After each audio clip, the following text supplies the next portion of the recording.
This is The Bottom Line, a show designed to help Australian businesses succeed.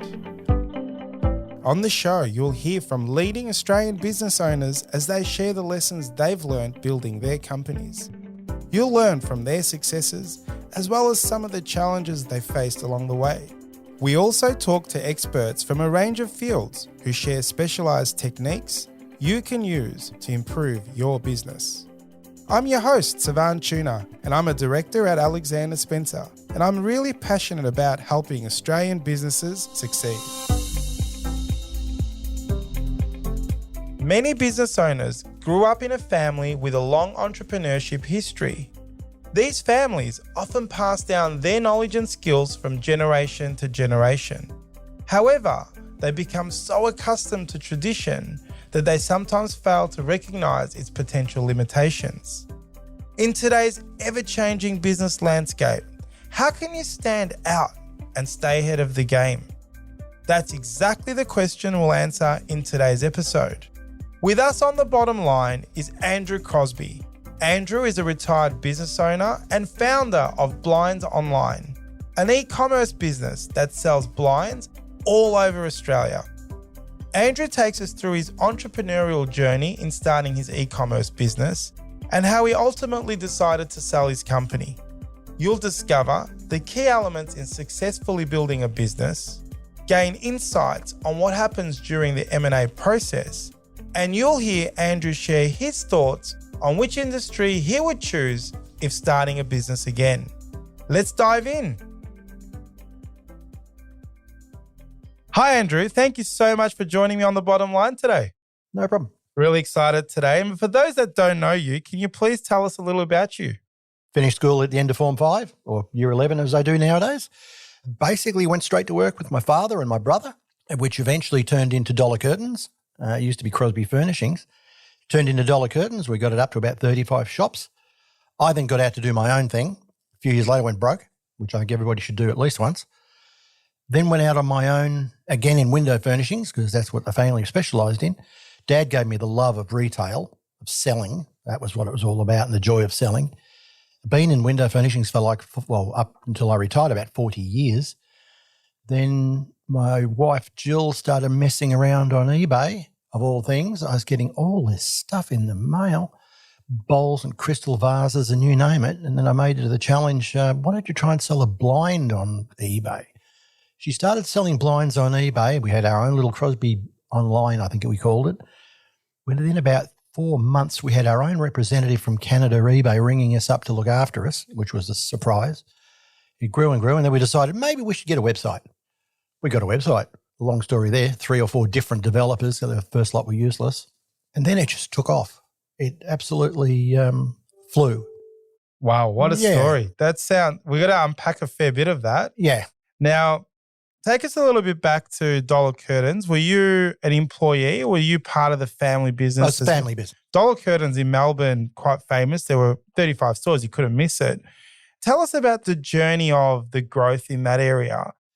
Well, that started out as Crosby Furnishings. That was my father's business name, and that's where my brother and I were working, fitting and making curtains and all that sort of thing. Then we got this idea from Queensland, Dollar Curtains.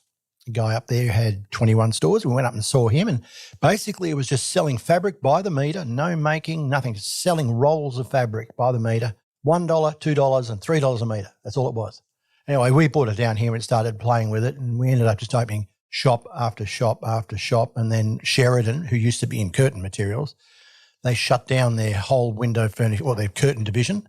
They had $1 million worth of fabric, which we went in and basically bought over a couple of days. We had about 3 years to pay that off. That was fun. And then the dollar just grew and grew. And then I decided to go and do something with a partner out of Taiwan, and that was called Shade World. Is that the one you went broke on? Yeah. Tell us about that, because we want to hear, you said everyone needs to do it once. And I'm assuming that's because you learn from the failures to be successful. I'm not sure if that's the case, but tell us that story. Look, it was a great concept. We're a partnership with a company in Taiwan who produced hardware and fabrics for vertical blinds. We copied a store out of Canada, Au Bon Marché, who was a phenomenally successful business, and we brought that model back down here. Off we went. We had a shop in Mitcham, It was doing okay, but it had reasonably high overheads and it wasn't doing as well. It wasn't, because of family issues, it wasn't well supported by dollar curtains. So I basically had to do that on my own. And eventually, long story short, it ended up having to fold. And that's when I wasn't going back to dollar. I was going to go out and do it on my own, which we did. You were very, very early to set up an e-commerce business. I didn't realize it was Jill behind the scenes that got it going. Tell us about what made the decision for you. I mean, you kind of told the story early on. Did you always have e-commerce behind the scenes, or was it just something that just grew and grew? It was the funniest story. As I said before, Jill will hate me saying this, but she's not the retailer type. She's not the one to go into the showroom and interact with customers, which I love doing. I love talking to customers and sharing the knowledge. So she'd be sitting out the back and I'd walk around. Here she is on eBay, literally, buying things. What year was it? This is early stages from what I can tell. I'm terrible on dates. It's probably 2005. Wow, that is early. Yeah. Because that's 18 years ago. It was a slow start. We started on, as I say, eBay. Then we got our own, was Crosby Online was the name of the website. Then fortuitously, I found Blinds Online, which was the best domain name, but some guy was sitting on it in Western Australia under construction. Used to hate that on a screen. Anyway, 6 months later, I went back, still under construction. So I put in a claim with Domains Australia saying you can't squat a name like that. So it was put into quarantine for about a month, and then we got the domain name, best domain name. We then had to go through developers. The first developer for a website was the guy who serviced our computers. Well, that didn't last too long. Then it was a guy in Berwick. He was in advertising. He was going to be really, really good. That didn't last too long. Then we thought, no, we'll go to the big ones. So we went to another company who has since gone broke, Exa, I can say that, who they were doing government jobs. They did gob-free vacuum cleaners. Oh, they were big. That didn't work too well. They were cutting all the code in India, and every time you made a change, it would take 2 weeks. And when it came back, it was the wrong colour. We said blue, not green. Oh, we'll get that fixed. So then we found a company in Sydney and we put them right through the ringer. Jill put them through the ringer. We want to know what you can do. We want to talk to the guy who writes the code. So eventually they sent him down and we sat down with him all day and we said, right, we want to be able to do this and this. And Matt, earring in one ear and long-haired, bearded. He works from 5 in the afternoon till 3 in the morning, and he was brilliant. Anything that Jill would say, because she was into the design side, anything she would say, we want this upside down and we want to be able to do that, they could do it. So then we're on a winner there. And that comes down to one of my main points for running a good business. Use the best people you can find and don't care what you pay them. And don't give up. You kept pursuing for the best person, right? Yeah. And we lost a lot of time in that regard. We had other competitors in the industry that were miles ahead of us at the time.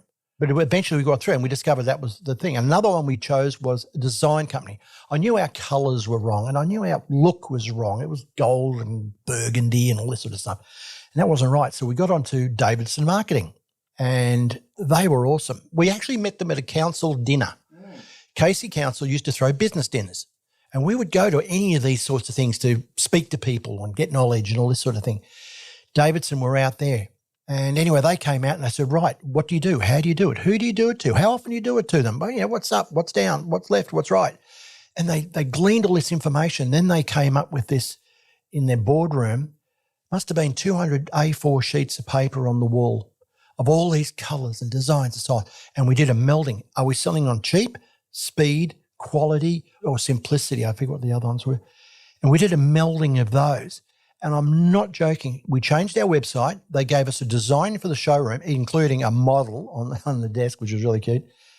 We copied that almost to the letter. We changed the website.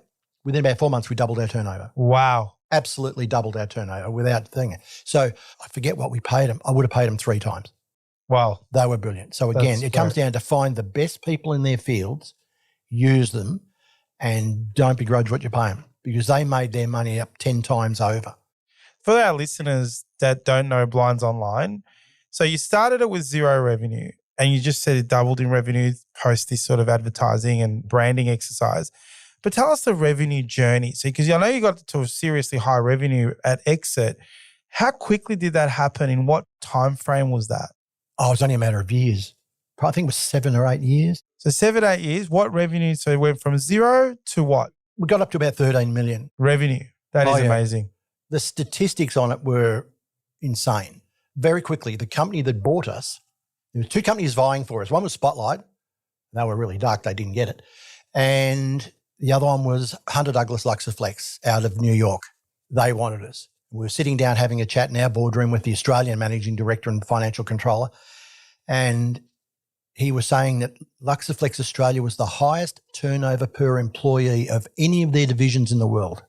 I quickly got my little calculator out and I smiled at Peter and I said, you know, we're double that? And he just looked at me and smiled and said, yeah, we know. We only had 11 employees plus Jill and I turning over at the last year was almost 13 million. Great out of story. two tiny little factories in Narre Warren. Was it always part of your plan to exit? Was it a retirement thing or was it a business exit strategy thing? Oh, good question. No, it was based on the fact that we'd known a lot of people who were either sick or died or whatever. And we thought, when is enough? And I distinctly remember we were driving down the peninsula and Jill and I were in the car chatting away and we said, rightio, this is it. We had spoken to Leo here and we actually rang him from the car and said, right, Leo, put it in place. Let's do it. And why keep going? I mean, I did love work. Fridays were great, but Mondays were even better. It was a hobby. I loved it. I think Jill was starting to lose the passion in the design side of it. And then we thought, we can travel the world. We can do whatever we like. What's Hunter Douglas done with it? So if I Google Blinds online now, is it still around? What have they done with the business? It's still around. They've changed the name. Heaven knows why. It's yes. changed. Well, it was bought through an English company they had, which was an online business. So they used them to do the actual purchase. They've now changed the name to Chewis Blinds Online. No idea. I know it's doing well, but I couldn't tell you another word. We walked out the door June 30, 2016 with my pen and my calculator and basically never walked back. So you went through the exit process and you grew really fast. So you would have had some growing pains, but did you have to do anything prior to the sale to get the business ready for sale? Oh, no, not really. We had Jeffrey here did all the figures. I think it was like 12 months, hard work. And I'll tell you now, it was the most stressful time in our lives, especially that last couple of weeks. It was incredible. But we had very little stock. We had our fixtures and fittings. Our numbers were as clean as a whistle. I mean, everything came in online because it was credit cards, it was bank deposits, there was no cash. It should have been very simple to do. But, of course, everybody wanted to know every last penny of whatever. So that took a bit of putting together. Now, you went through the M&A process. Can you take us through a little bit deeper into that journey? You said it was quite stressful. Take us through the journey and give us some advice on little bits where things may have gone wrong and you're like, oh, probably would have done that differently then, or would you have... For the sale process? Yeah, just tell us through the sale process. Was that I know that it's always stressful. It's the last sale you do in the business. Take us through that journey and maybe paint a picture for our listeners that along that journey, what advice would you have for our listeners that go through You're finalising everything you've worked for in your entire working history, because at that point, as I say, when I walked out the door, that shut everything down. Everything stopped as far as business was concerned. People ask me, why didn't you get into something else? I go, no, I've lost interest in doing that. No, I wouldn't have changed much at all. Leo did Jeffrey did a phenomenal job here. Alice, she actually handled the sale. Probably the only difference there would be, and Alice said you can't do that, I would have put Spotlight in one room and Hunter Douglas in the other room, and I would have beat one up against the other. It never got down to a bidding war. No. You had to put in your best offer. Neither was told what the other person's offer was. And Alice said, no, you can't actually do that. And now I would look back and I go, stuff that. Sorry, it's my business we're selling. I mean, we got 8.25 times EBITDA. That's a great result. Well, e-commerce phenomenal result. E-commerce businesses are good, but that is a great result. That's a good multiple for a business of your size. It's funny, I do know a lot about M&A and we do a lot of that in our accounting firm. It is something that they don't do, and I've wondered that in the past. In Melbourne, we love auctions, and you can see that emotional attachment to it. Exactly. And I know why they don't do it, but I can see why. Actually, business owners, tell me, why don't they do it? Well, they don't do it because it's not bricks and mortar and land and easy to sell. There's so many intricacies in that. So it's not something you can bid fast over and over again. There was no fast or slow. They all had the numbers on the table, and the numbers were very clean, very simple. Yeah. We had a 26% growth per annum for the last 3 years. 26%. Amazing. We had an EBITDA of 23% and a GP of 44. You do the numbers. Yeah. They could look at that on a piece of paper. And I know Spotlight were really dark when they didn't get it. The guy that was handling their mergers and acquisitions actually lost his job. Do you think if they knew the offer on the other side, they would have gone up? Yep. Okay. Well, who knows? But the other thing that they wanted... retention, a large retention period. Yeah, they wanted like 5 years. And there was no way I was going to be sitting in some other office while somebody else was running the business and they're not going to listen to what I had to, what we had to input. Whereas Hunter Douglas said, no, you just, you leave. 30th of June was the settlement date. We just walked out the door. Clean. That's a good sell. Yeah. Now, over the course of your business journey, obviously outside of your staff, you would have relied on a lot of other people.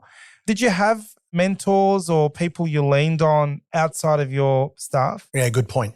All our staff are phenomenal. I'll give you that. We had an excellent search engine optimization, Mark Lindsay. He was dynamite. He knew his Google AdWords beautifully. He was brilliant. And the analytics and all that sort of stuff. Again, Davidson Branding for their bit, web development for their bit. Basically everything else we did. And we had good suppliers. When you're getting up to becoming a major client with these suppliers, one was on the other, Hoppers Crossing, the other side of town, you could ring them up and ask them for anything and they'd do it in 10 minutes. I always paid my account 7 days. That's the other advantage of an e-commerce business. You're rolling in it. It comes in before you've had to pay for your products. So cash flow was never an issue.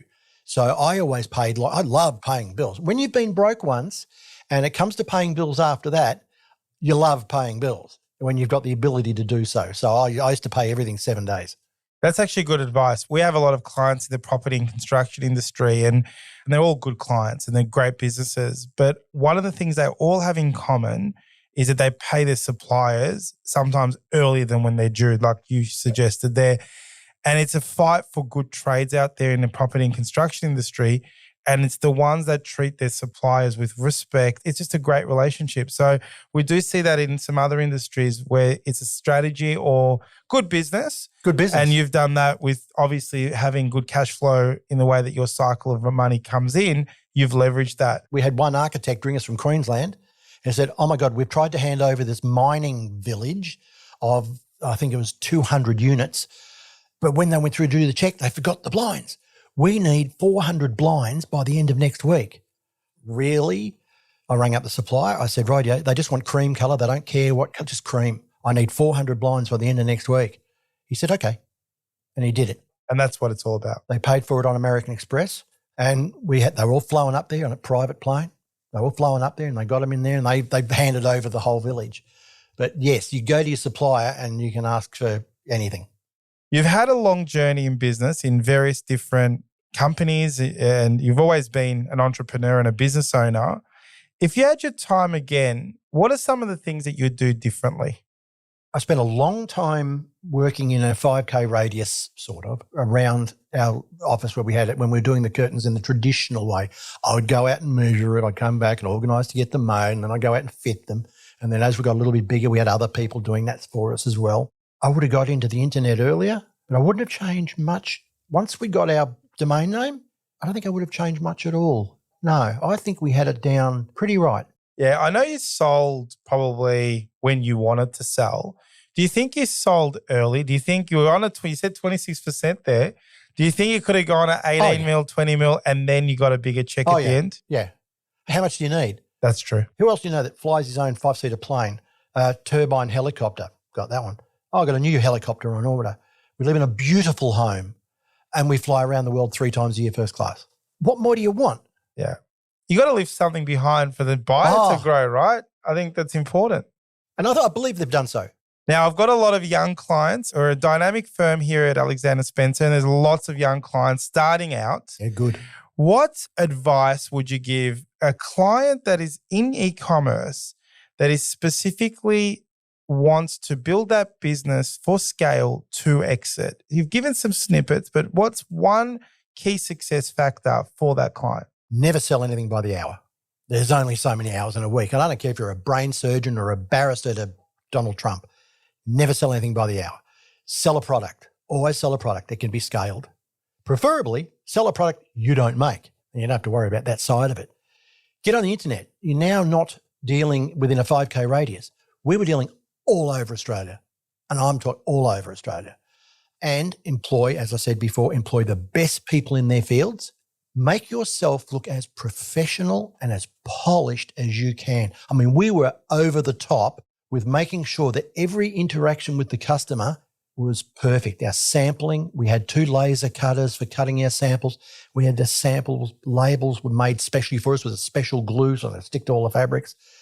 Our box that we posted out was the same cardboard that iPhones are sent out in, Sano Silk. We had 4 cards that went in it to show them how to measure, make all, install and all that sort of stuff. So when they got our samples, and we would post out, I forget what it was now, 1,000 boxes a month, 80% of them came back as an invoice, as a job. The conversion on our samples was unbelievable. Every interaction with our business looked spot on. So when the samples hit the desk at home, the competition would have to be cut out with a pair of scissors and a stapled on piece of paper. What was I thinking? They'd grab ours and off we went. So we had a phenomenal turnover. And our showroom looked magic as well. Yeah, and I think when you're ordering blinds online that you need to fit yourself and you've got a sample to then, because you don't know what the end product's going to look like, but if you get a really mixed sample, well, it gives an indication of what the product's going to look like compared to your competitors if they've been stapling Take it, away right? the fear. Yeah. Take away the fear. You don't want somebody going, I don't know how to measure this or how do I put it up? Oh, we had videos on how to put it up. We had drawings on how to, measure and install and everything else. And we made it dead simple. Every normal person did. I mean, you go and buy a rose at the nursery. You don't get a landscape gardener in to plant it for you. You go and dig a hole. Well, putting up a blind was a piece of cake by the time we finished. So you take away the fear. Even we had things, if we had 2 problems with a job and that was caused from our end, they get a full refund and they got the product for free. That is great. And that would happen once a month or something or other. And the goodwill value out of that was unreal. When you're making good money, who cares? That is great advice. I'm going to specifically write a blog article on your 5 tips. That was awesome. Now, were you disruptive in this? I say disruptive in the industry? Because Blinds Online 2005, it's sent to you, do it yourself, sort of that Bunnings approach. You said you had competition. Was there competition or did people go to Dollar Curtains there were a few. Just buy the blinds? Well, that's actually another interesting story. We would deal with people who would search on the internet. And this is another one.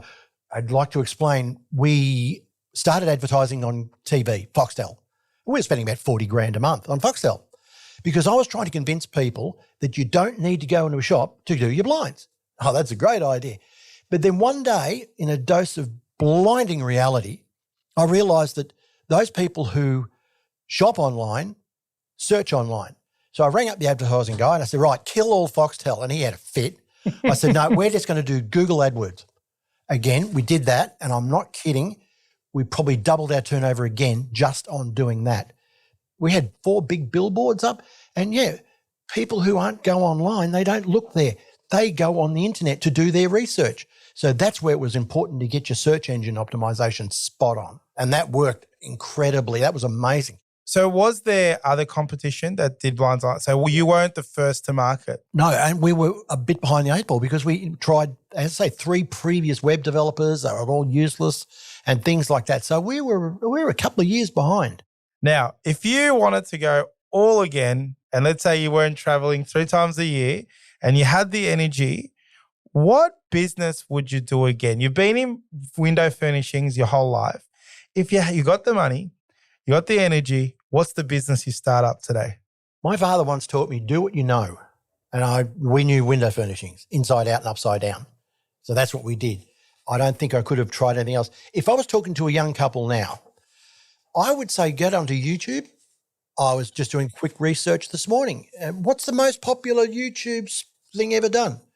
You heard of that really nasty song called Baby Shark? Oh, yes. Do you know how many hits that has had? Almost 13.5 billion hits. Yeah. Now, you also get about $6 per 1,000 hits. Now, my calculator wouldn't go up to 13 billion, so I had to work around it. Fact check it. It's like $70 million. Now, this video on the screen could have been done on a home computer. It's just animation behind a couple of kids. You got Taylor Swift, 3.5 billion hits, and it's ticking over all the time. Just constantly ticking over, making somebody money. So I would be looking seriously at something like that as well. Or, as I say, find a product There was a girl in the Herald Sun only a few weeks ago. Young girl, university, packed in university, went home, and she started selling, of all things, plastic fingernails at home. To stick them on yourself and shape them or whatever. Yeah, she got to like $1 million turnover in 12 months. Now, here's a small item, package-wise, for transport. Our product was a nightmare to transport. A small package, high value, on the internet, get them out to the customer, and then that's also a product that they need to redo every few weeks. So once she starts, it grows. It's like a pyramid scheme. Andrew, thank you so much for sharing your expertise with our listeners. I hope you had fun recording with me today. Yeah. I know the listeners are going to get so much out of this episode. You're a big client of our firm at Alexander Spencer. I haven't looked after you personally, but my previous partners have. Jeffrey does. And I want to say, one, I'm proud to be part of your journey, but overall, thank you so much for coming on the line and sharing your story. Oh, not a problem. Glad to. This is The Bottom Line, a show designed to help Australian businesses succeed. This podcast was produced by accountancy firm Alexander Spencer. At Alexander Spencer, we've been helping business owners realise their goals since 1952. And we play a pivotal role in developing, implementing, and supervising the business goals and strategies of our clients. To find out how we can help your business succeed, head to our website, alexanderspencer.com.au. To make sure you don't miss an episode of The Bottom Line, be sure to subscribe to or follow the show in your podcast app. And while you're there, leave us a 5-star review. It really helps others find the show. I'm Savan Tuna, and we'll be back next episode with more tips to help you transform your business. And that's The Bottom Line.